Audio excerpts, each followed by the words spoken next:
Shalom!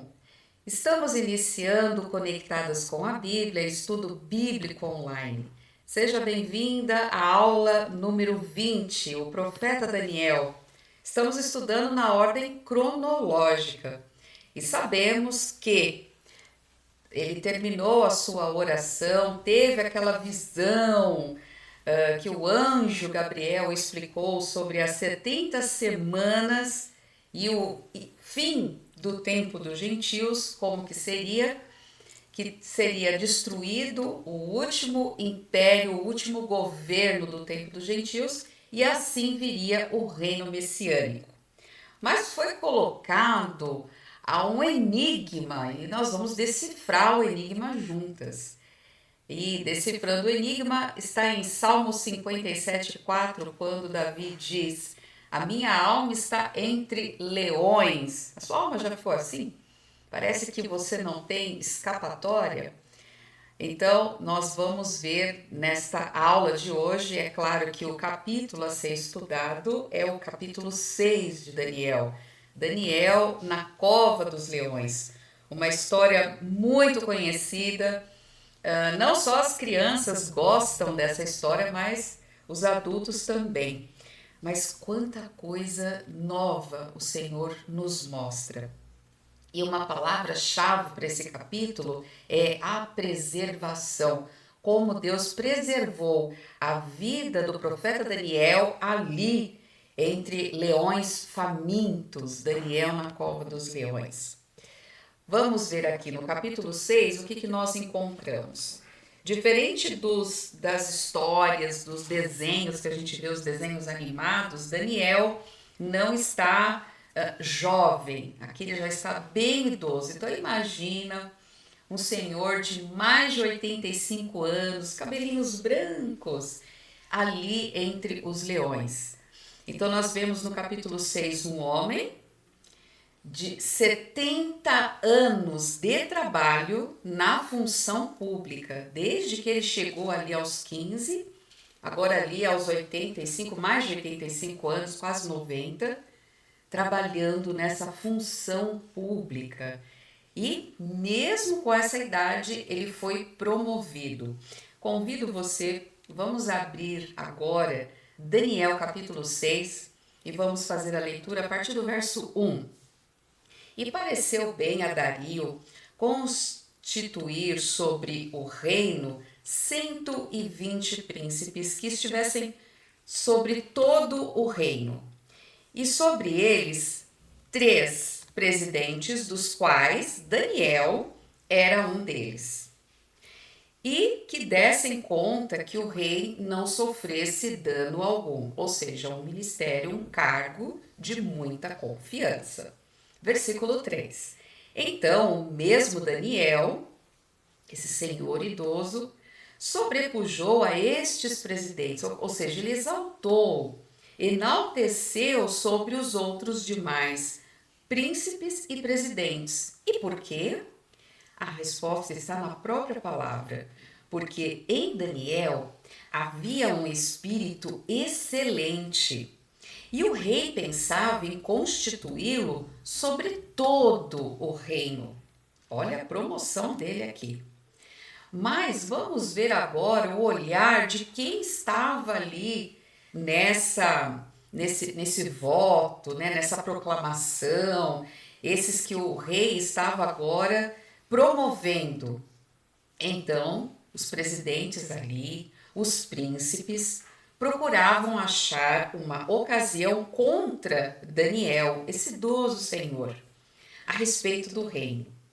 Mas eles não podiam achar. Esse versículo eu achei incrível, porque eles queriam encontrar algum motivo, alguma ocasião, alguma culpa em Daniel para que tirasse, que puxassem o tapete de Daniel e se livrar-se dele.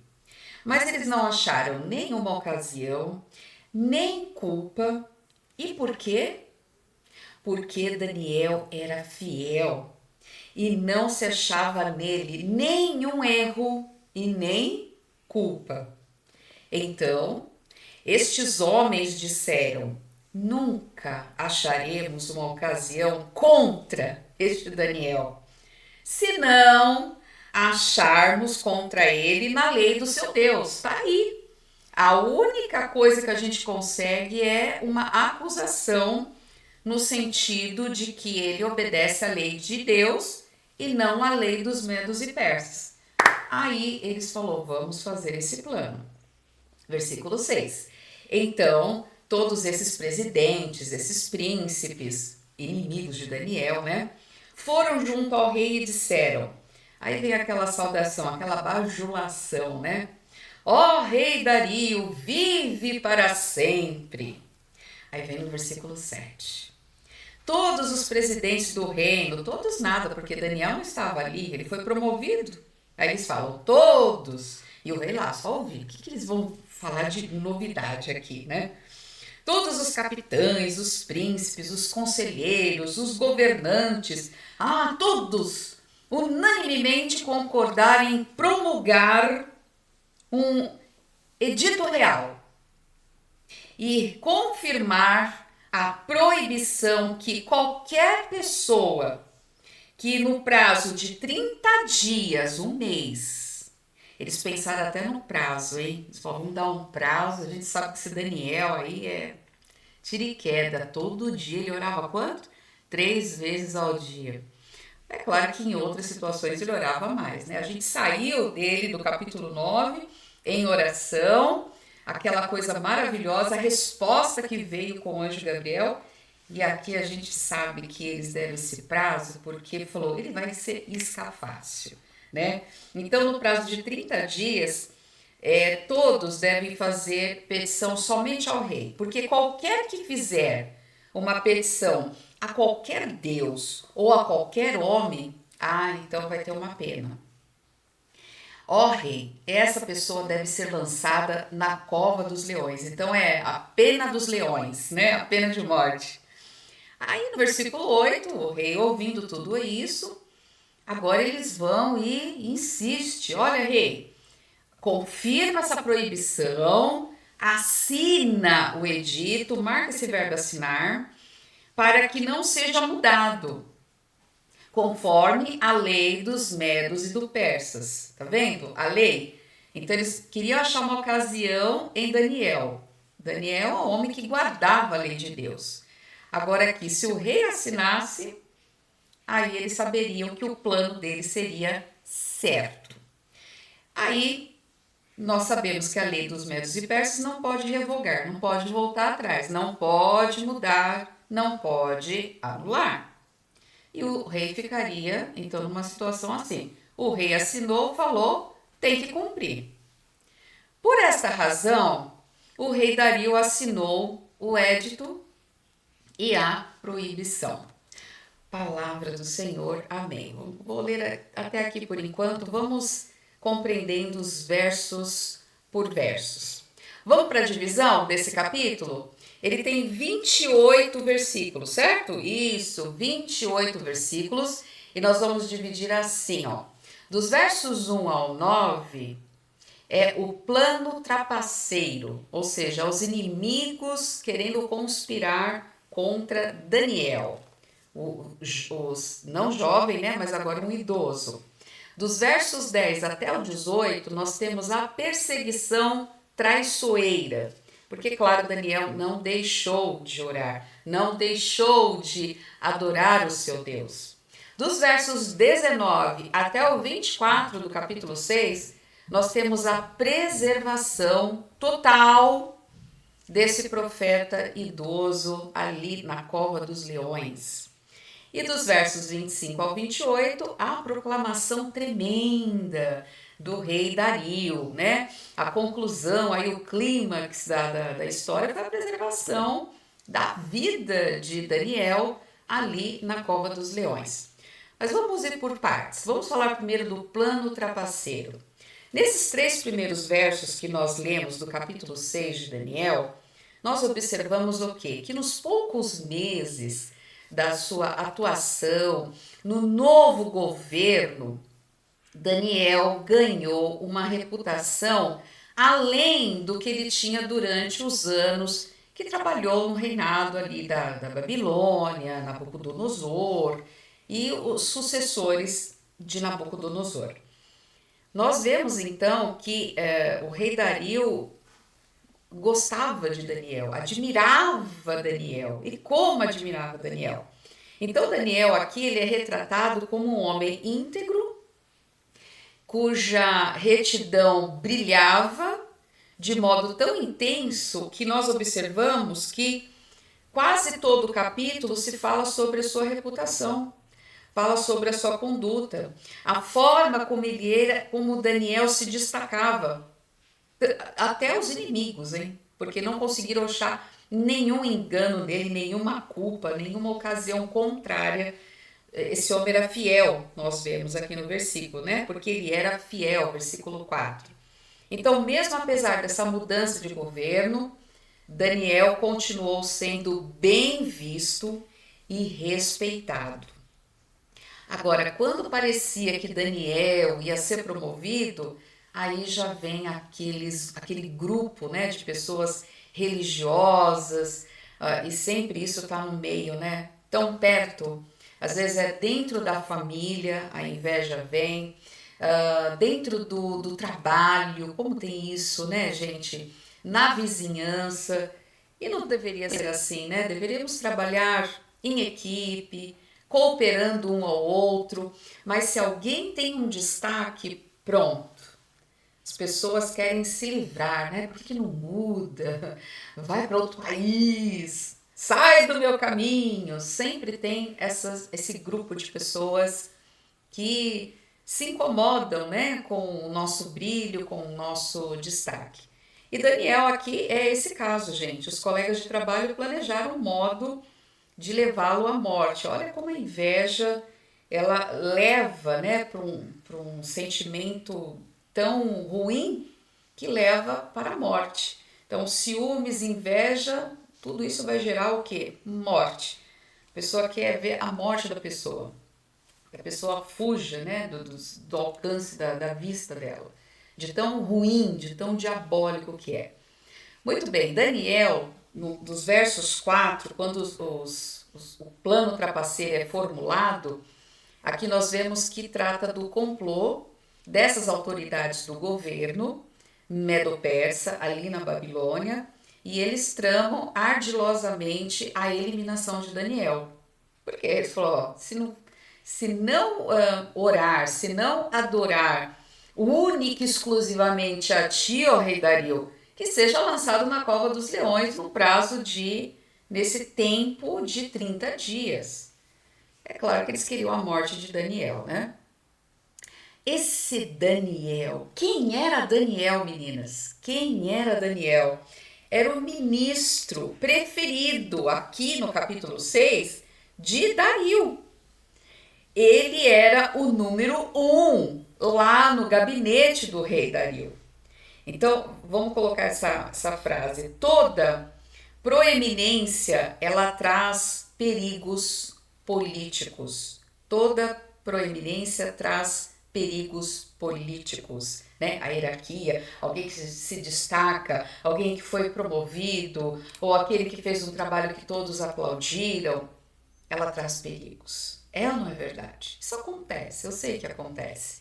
Aí nós vemos então, desses versos 4 ao 9, esse trama dos políticos, o que eles fizeram? Primeiro a gente vê aqui, né, no verso 4, eles procuraram encontrar uma ocasião contra Daniel a respeito do reino. O que a gente pode fazer para puxar o tapete desse velhaco aí? Desse velho, por que não se aposenta? Por que não some do mapa, né? Só com a morte mesmo. Vamos lançar ele na cova dos leões. Eles não viram nada, nenhum erro, nenhuma culpa. Por isso que foi, então nós vemos aqui no verso 5, que foi renovado esse trama. Esses homens disseram, nunca acharemos, olha que forte, né? Nunca acharemos ocasião contra Daniel, se não acharmos contra a lei do seu Deus, do seu Deus. Então ele era visto como um homem fiel ao seu Deus. Então olha o testemunho de Daniel ali, gente. e observamos a admirável conduta desse fiel servo do Senhor, agora no Império Medo-Persa. Sabe que eu me lembrei também do apóstolo Paulo. Olha a semelhança do apóstolo Paulo em suas palavras em Atos, capítulo 24, versículo 16. Está aí na tela. E por isso procuro sempre ter uma consciência sem ofensa, tanto para com Deus como para com os homens. Então, só para trazer essa semelhança desses servos do Senhor. Consciência, tanto para com Deus como para com os homens. Vamos voltar para Daniel 6,7, falando sobre o édito real, né? O decreto. Então, esse decreto proibia que fizesse qualquer pedido, qualquer oração, qualquer súplica a qualquer Deus ou homem no prazo de 30 dias. Esse foi o decreto. A punição para a desobediência, nós sabemos que seria a morte na cova dos leões. Essa é a pena de morte. A cova dos leões, ela representava um método muito fácil de se livrar de membros que eram indesejáveis na sociedade, tanto no período do Império Romano como no Império dos Persas. Então isso era muito comum. Então a pessoa era indesejável, lança ela ali na cova dos leões que ele cuida dessa questão, né, dessa pessoa, se livra dessa pessoa. Então esse decreto ele não poderia ser revogado, porque era uma lei dos medos e dos persas, como está registrado aqui. Agora, o que é esse verbo assinar que eu pedi para você marcar? Ele aparece 3 vezes aqui, no versículo 8, ele aparece no versículo 9 e ele aparece no versículo 10. Esse assinar, traduzido, né, porque ele foi escrito no aramaico, esse capítulo, significa desenhar, significa traçar, inscrever, escrever, redigir. Então tá ali, ó, bem claro para todo mundo ler, entender e saber qual era a proibição, qual era o acordo, tá? Então os inimigos de Daniel, eles encontraram esse meio legal na lei dos medos e dos persas de afastá-lo. Na lei de Deus eles não encontraram, eles nem conheciam a Deus, né? Sabia que Daniel era fiel, mas na lei dos medos e dos persas, sim, aí ele encontrou uma ocasião. Então o ardil deles foi usar o próprio hábito de Daniel para que fosse condenado. Versículo 6, né? Então os presidentes foram junto ao rei e disseram: ó rei Dario, vive para sempre. Então aqui já mostrando, endeusando, né? Adorando o rei. E é claro que todo governo, todo reino, todo império, eles gostavam disso, né? De serem vistos como um deus e ser adorado como tal. Esse método então foi dado, o argumento dado a Dario para sancionar a lei era mentirosa, porque na verdade eles estavam fazendo o quê? Eles estavam usando assim, vamos explorar a vaidade, a bajulação, e ele nem vai perceber que o preferido dele, o favorito dele, é quem nós estamos conspirando esse trama todo para nos livrarmos dele. Então o rei, ele seria objeto de adoração. Ele falou, pensando, nós 30 dias, né, vão adorar só a mim? Então ele gostou disso, ele gostou de ser bajulado. Ele gostou de ser, tudo para mim. Claro, então ele nem percebeu. Então essa proposta, sim, ela estava de acordo e dentro desses costumes daquela época, ok? Na cultura naquela época isso era super aceito. Então o governante sempre foi uma manifestação, desde o tempo de Nabucodonosor, lembra? De ser como um deus. Lembra do governo da Babilônia, que ele fez uma estátua lá no capítulo 3? Então a mesma coisa acontece aqui no Império Medo-Persa, tá bom? Tanto dos medos como dos persas. Bom, a penalidade é: seja lançado na cova dos leões. É claro que ninguém ia fazer isso, né? Exceto o servo fiel do Senhor. Então isso foi exclusivamente para acabar com Daniel. Então sabemos que Daniel não havia sido convocado para essa audiência, claro, porque foi uma armadilha para ele cair, né? Então Daniel se manteve separado, excluído desse grupo político corrupto. Agora o rei estabeleça o decreto, versículo 8, assina essa escritura para que não seja mudada. Olha o que a inveja não faz, gente. Ó rei Dario, assina a escritura e o decreto e adoraremos a ti somente durante 30 dias.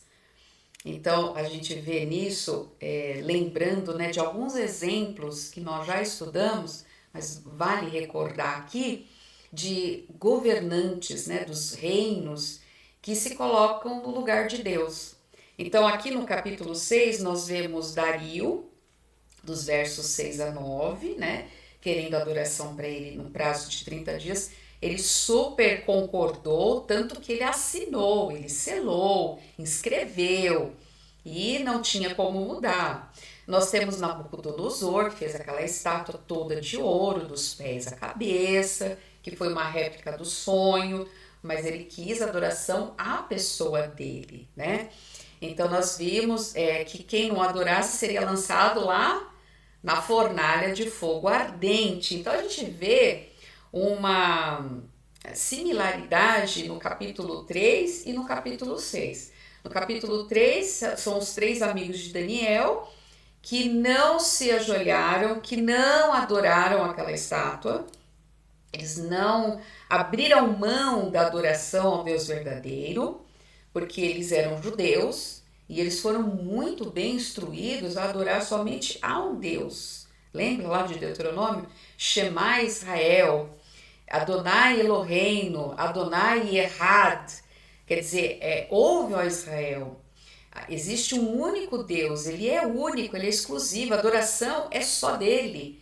E ele não divide a sua glória com ninguém. Então eles sabiam muito bem se portar nisso. Vocês podem mudar muitas coisas, mas mudar a nossa maneira de adorar, os princípios que nós tivemos, isso ninguém pode mudar. Nem aqui na Babilônia, nesse lugar hostil. E aqui agora no capítulo 6, a gente já vê Daniel já idoso, ali eles eram jovens. Aqui, Daniel, como que ele reagiu? Ele continuou normalmente. Era um hábito, assim como nós acordamos de manhã, nos lavamos e tomamos um café e fazemos a nossa oração, a leitura, enfim, temos a nossa rotina. Daniel continuou, era um hábito, era normal ele fazer isso. E nada podia mudar essa sua atitude de adoração e oração. Então nós vemos também um outro exemplo em Apocalipse capítulo 13, versículo 11, falando do último governante do tempo dos gentios. E a gente sabe que esse último governante é o anticristo. Vamos falar sobre essa inveja um pouquinho? Em Mateus capítulo 27, quando na crucificação, antes, né, caminhando, né, já no tempo aí de Jesus aí diante de Pilatos, então nós vemos que as pessoas levam, né, Jesus para Pilatos, e aqui no versículo 18, nós vemos aqui, ó, deixa eu voltar um pouquinho, versículo 12, Mateus 27, 12. E sendo acusado, Jesus, né, pelos principais sacerdotes, pelos anciãos, ele nada respondeu. Disse então Pilatos: não ouve quanto testificam contra você?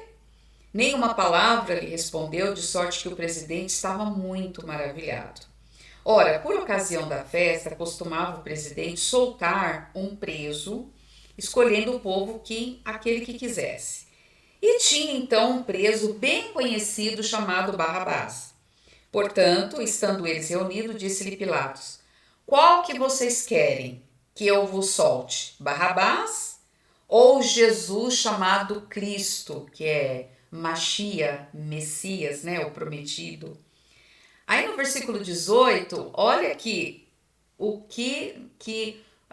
sentimento de Pilatos. Ele sabia que entregar o Senhor Jesus por causa da inveja. Até aqui, só para explicar para vocês. Então, eles queriam se livrar de Jesus. Nós vemos que a inveja, ela maltrata, ela maldiz, ela mente e mata. Esse é o resultado da inveja, a morte, gente. A inveja sempre odeia a excelência que não se pode obter. Eu vou repetir. A inveja sempre odeia a excelência que não se pode obter. No livro de Provérbios também, 24:7, diz: o furor é cruel, a ira é impetuosa, mas quem poderá enfrentar a inveja? Olha só, hein? A nível, né? Então a inveja é o mais incontrolável dos pecados. A inveja é um sinônimo dos ciúmes. Agora sim, vamos para Tiago. Vamos para essa carta aqui do Novo Testamento, no capítulo 3. Eu vou ler aqui a partir do versículo 13, tá bom? Para entender o contexto. Quem entre vós é sábio e inteligente, mostre em mansidão, sabedoria diante com digno proceder as suas obras. Se pelo contrário tendes em vocês um coração inveja amargurada, sentimento faccioso, nem vos glorieis disso, nem mintais contra a verdade. Esta não é a sabedoria que desce lá do alto. Antes é terrena, animal e demoníaca. Olha o que fala, hein? Versículo 16. Pois onde há inveja e sentimento faccioso, aí há confusão e toda espécie de coisas ruins. A sabedoria, porém, lá do alto, é primeiramente pura, depois ela é pacífica, indulgente, tratável, plena de misericórdia, de bons frutos, imparcial, sem fingimento, sem cera, não tem fingimento. Ora, é em paz que se semeia o fruto da justiça para os que promovem a paz. Amém, Senhor, que palavra. Então nós vemos aqui o que é inveja. A inveja é terrível. É diabólica, né? Aqui como nós lemos, demoníaca, não procede de Deus, não procede do alto. A perseguição traiçoeira. Então aqui Daniel voltando, capítulo 6, dos versos 6, nós vemos aqui, tá no verso 10, gente. Daniel, pois quando soube que o edito estava assinado, o que ele fez? Entrou na casa, estava no seu quarto, janela abertas para o lado de Jerusalém, então tinha o local, né? A direção. E quantas vezes? 3 vezes no dia. Isso é debaixo da lei, eu volto a falar. Antes da cruz, como que um judeu se comportava no tempo antes do Senhor Jesus vir e aplicar o seu sangue lá na cruz do Calvário. Hoje, no tempo da igreja, nós podemos orar quantas vezes quisermos. Orar sem cessar. Orar em todo tempo. Nunca devemos deixar de orar. Não é regra para a igreja, ok? Não é regra para nós. Então, voltando aqui, Daniel tinha os costumes. Então, ele orava 3 vezes e ele dava... Marca isso daqui, gente. Dar graças. Eu fiquei pensando. Ele estava... no corredor da morte.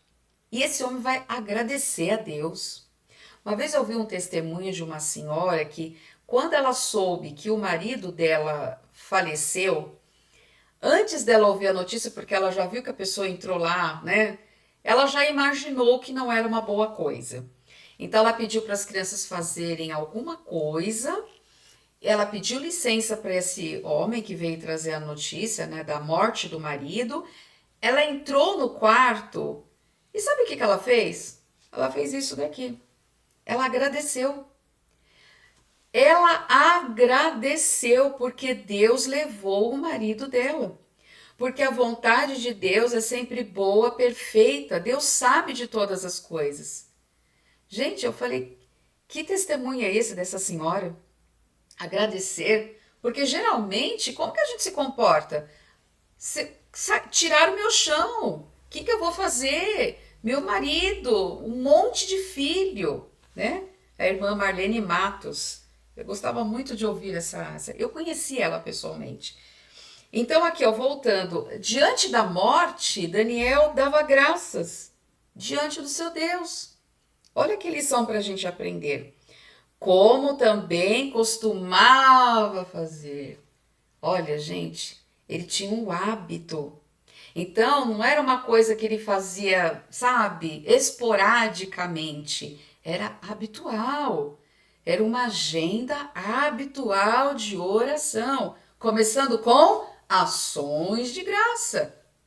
A carta lá em Filipenses, o que Paulo ensina para nós no tempo da igreja? Em tudo dai graças. Por quê? Porque essa é a vontade de Deus para convosco. Que coisa extraordinária, gente. Olha como nós aprendemos a Bíblia. Então, isso aqui saltou aos meus olhos.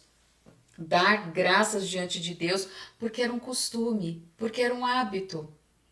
Eu sempre agradeço a Deus. E não vai ser agora que estão querendo acabar com a minha vida. Ele sabia que ia lá na cova dos leões. Ele falou, nada disso vai me abalar.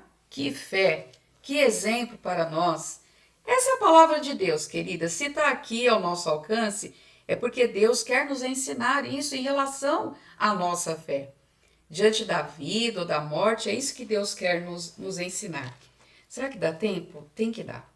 Gente, eu estava lendo Filipenses. Ai, será que eu vou lembrar? Senhor, me ajuda. Filipenses. Gálatas, Efésios, Filipenses. Aqui. Filipenses, por favor, capítulo 1. Aí o apóstolo Paulo diz assim, que ele vai se regozijar sempre, né? Versículo 19. Porque eu sei que disso me resultará salvação, pela vossa oração, pelo socorro do Espírito de Jesus Cristo. Versículo 20, no capítulo 1 de Filipenses. Segundo a minha intensa expectação, a esperança que em nada vou ser confundido. Antes, com toda confiança, Cristo será tanto agora, no tempo presente, como para sempre engrandecido no meu corpo. Pensa nisso, gente. Corpo. Seja pela vida, seja pela morte. Aí o versículo 21, que um monte de gente fala, né? Mas as pessoas nem entendem. Porque para mim o viver é Cristo, o morrer é ganho. Mas se o viver na carne me der fruto na minha obra, então eu não sei o que eu devo escolher.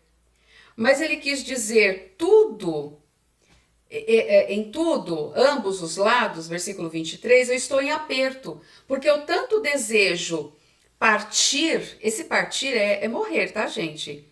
É ir para o Senhor. Será que eu estou preparada para partir? Você está preparada para partir? Daniel estava pronto para partir. Ele falou, tanto desejo de partir e estar com Cristo, porque a esperança do cristão é estar com Cristo. O cristão não tem medo da morte. O cristão tem que estar sempre pronto para partir.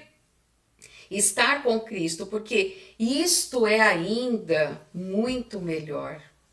Bom, gente, eu não posso parar aqui, mas foi Paulo conversando comigo nessa semana junto com Daniel. Esses dois andaram de mãos juntas comigo. Antigo Testamento e Novo Testamento. Mas voltando aqui, Daniel pronto para partir, gente. Ele começa a dar graças a Deus, porque ele fala, minha vida não se limita só aqui. Não limita-se só aqui. Imagina, ele teve um encontro, ele teve uma revelação, uma explicação do panorama mundial. Agora aqui ele foi promovido e esses homens querendo puxar o tapete dele. E ele falou, nada me abala. Que fé, hein? Eu quero ter um pouquinho assim, Daniel. Senhor, me ajuda, né? Se o Senhor deixou aqui escrito, a Bíblia fala de homens e mulheres como eu e você, que precisamos aprender muitas coisas. É claro que Daniel tinha pecado, né, gente? O único que não tem pecado na Bíblia é quando fala da pessoa do Senhor Jesus, porque ele é Deus, né? Então ele não tem pecado. Mas enfim, voltando aqui, né, desse compromisso que ele tem com Deus. Vamos imaginar? Vamos imaginar? Vamos, não custa nada, vamos lá. Se Daniel ali naquele momento da oração, como ele tinha o pergaminho, ele tinha as escrituras de Jeremias, olha ele lendo Jeremias 29:12. Vamos ler juntos? Olha. Então vocês me invocarão. A palavra do Senhor falando com ele, olha. E se aproximarão de mim, do Deus vivo, em oração, e eu os ouvirei. Ah, que coisa tremenda. Olha a segurança de Daniel. Daniel tinha que temer alguma coisa? Nada. Nada. Ele estava totalmente apoiado na palavra de Deus. Então nós vemos que os efeitos dos seus hábitos mostram constância. Os seus hábitos de oração, de leitura, de palavra, de intimidade com Deus eram disciplinados. Então nada mudou, nada foi alterado. E por que Daniel orava dentro desses princípios? Porque ele tinha as escrituras em mãos. Então o rei Salomão, ele ora quando ele dedica o templo, né? Isso está em 1 Reis capítulo 8, 2 Crônicas capítulo 6. Então ele tinha essa instrução, ele tinha esse ensino. Então orar voltado para Jerusalém era um costume judaico. Daniel aqui capítulo 6. Por favor, amor, pega o carregador que está acabando aqui. Esse trama dos conspiradores, ele tinha um caráter religioso.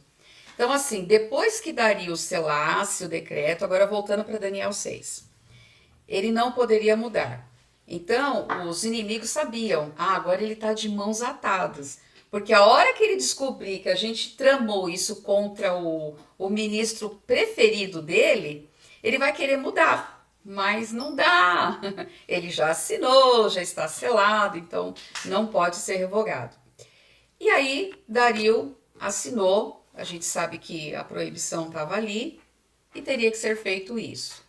Agora, quando os inimigos de Daniel saíram da presença do rei assim que ele assinou, você imagina, acho que eles saíram até para brindar. Graças ao Deus, não sei das quantas que eles serviam, e eles disseram assim, agora nós vamos nos livrar de vez desse velhote. Agora esse idoso aí não vai mais ficar no nosso caminho. Vamos nos livrar dessa pedra no nosso sapato, né? Essa pedra aí de tropeço, graças ao nosso, né? Lei aí dos medos e dos persas. Então ele sabia que era uma questão de tempo. Daniel seria morto. Mas o que eles não sabiam era que eles estavam atacando um homem de Deus. Daniel não era um homem comum. Nós vimos no versículo 9 que o anjo veio rapidamente, logo no início da oração, para dar resposta no versículo 23, por quê? Porque Daniel é muito amado. Muito amado. Olha isso, gente. Então, não era qualquer coisa, né? Aí em 1 Crônicas também 16:22, olha o que acontece. Quem mexe com os do Senhor? O Senhor diz assim, ó, não toqueis nos meus ungidos, não toquei nos meus profetas, não façam mal a eles, porque Deus cuida, Deus protege, Deus nos livra no meio da aprovação, amém, eu também creio. Então o que significa essa janela aberta, né? Nós temos aí 8 minutos. As janelas abertas, ela constituía um símbolo de esperança, né, do profeta Daniel, ali na Babilônia, de que algum dia os filhos de Israel pudessem retornar para a cidade santa, que é Jerusalém. Então, suas efetivas orações foram um prelúdio para o retorno dos israelitas sobre a liderança de Zorobabel, um líder religioso judeu. Agora eu vou convidar você a abrir no profeta Ageu. O profeta Ageu, ele fica depois de Sofonias e antes de Zacarias. E são dois profetas que trabalharam juntos, né? Um jovem e um idoso. Ageu, festivo, capítulo 2. Capítulo 2, aqui vamos ler, versículo 1. No segundo ano do rei Dario, no 21º dia do 7º mês, veio a palavra do Senhor por meio do intermédio do profeta Ageu. Aí ele diz, fala agora ao governador de Judá, Zorobabel. Eu estou mostrando para vocês quem é o Zorobabel, tá? Filho de Sealtiel, que é o subsacerdote Josué, filho de Jeozadaque e o restante do povo. Dentre vós, os sobreviventes, quem viu esse templo na sua primeira glória? Então aqui eles estão falando agora que o Senhor dos Exércitos fez uma aliança com o povo desde quando saiu do Egito e Deus não poderia mudar. Então ele diz, o meu espírito habita no meio de vós, não temam, porque assim diz o Senhor dos Exércitos, versículo 6, em pouco tempo farei tremer os céus, a terra e o mar, e a terra seca, eu farei tremer todas as nações, as coisas preciosas de todas as nações serão trazidas, e encherei esse templo de glória, diz o Senhor dos Exércitos. A prata, o ouro pertence a mim, diz Jeová Tsabaote, o Senhor dos Exércitos. A glória desse novo templo, esse templo é lá em Jerusalém, gente, será maior do que a do primeiro, diz o Senhor dos Exércitos. E eu estabelecerei paz neste lugar, diz o Senhor dos Exércitos. Aí lá no finalzinho, que não dá tempo de falar tudo, né? Sempre lembrando, né, daquele princípio, debaixo do juízo, Deus sempre deu esperança para o seu povo. E ele não esquece nenhum dos seus crentes do Antigo Testamento. Então a gente vê esperança. Tem profecia também do profeta Zacarias, eles são contemporâneos, né? Então ele também vai falar isso no capítulo 14, no capítulo 2, tá bom? Eles vão falar sobre esse mesmo tema. Agora lá no verso 20, para vocês entenderem melhor esse líder Zorobabel, esta palavra do Senhor veio a Ageu. Sempre num governo tem um profeta, tá bom? Isso no tempo do Antigo Testamento. Então, esta palavra do Senhor veio a Ageu pela segunda vez no 24º dia do mês. Fala a Zorobabel, que é o governador de Judá. Opa, quem é de Judá? Daniel. Quem é também de Judá? O Senhor Jesus Cristo. Então você vê como Deus vem preservando esse caminho da salvação, né? Preservando essa descendência, porque Deus fez uma aliança que viria um resgatador. E a aliança, ela vai se cumprir plenamente, totalmente, no final das 70 semanas de Daniel, que a gente sabe que é o término do último governador do tempo dos gentios, que é o anticristo. Quando terminar as 70 semanas de Daniel, vem o reino messiânico tão esperado, né, pelo povo, pela nação e por todas as pessoas, né? E nós seremos súditos do rei. Então ele fala esse governador, o governo de Judá, Zorobabel, eu derrubarei o trono dos reinos, destruirei a força dos reinos das nações, destruirei o carro, os que andam nele, os cavalos, os cavaleiros cairão, cada um pela espada do seu próximo. Diz o Senhor dos Exércitos, Jeová de Sabaote, naquele dia eu te tomarei, ó Zorobabel, meu servo, filho de Sealtiel, eu te farei como um anel de selar, pois eu te escolhi, diz Jeová Sabaote. Então você vê que está dentro do aqui Dario, ali na Babilônia, dominando aquele império, né, o Medo-Persa, e aqui em Judá, Deus reservou quem? Zorobabel, tá bom? Então Zorobabel ele foi responsável aí pelo primeiro retorno, né, dessa leva aí dos judeus quando os medos e persas assinaram esse decreto para que eles voltassem, retornassem para Jerusalém. Muito bem, expliquei isso, quem é Zorobabel. Agora, o que é o ajoelhar-se aqui, que Daniel se ajoelha? Ah, muito bem. Esse ajoelhar-se é para expressar a dependência de Deus. Então, nós vemos que Daniel não mudou a sua oração, os seus hábitos, e os inimigos sabiam disso.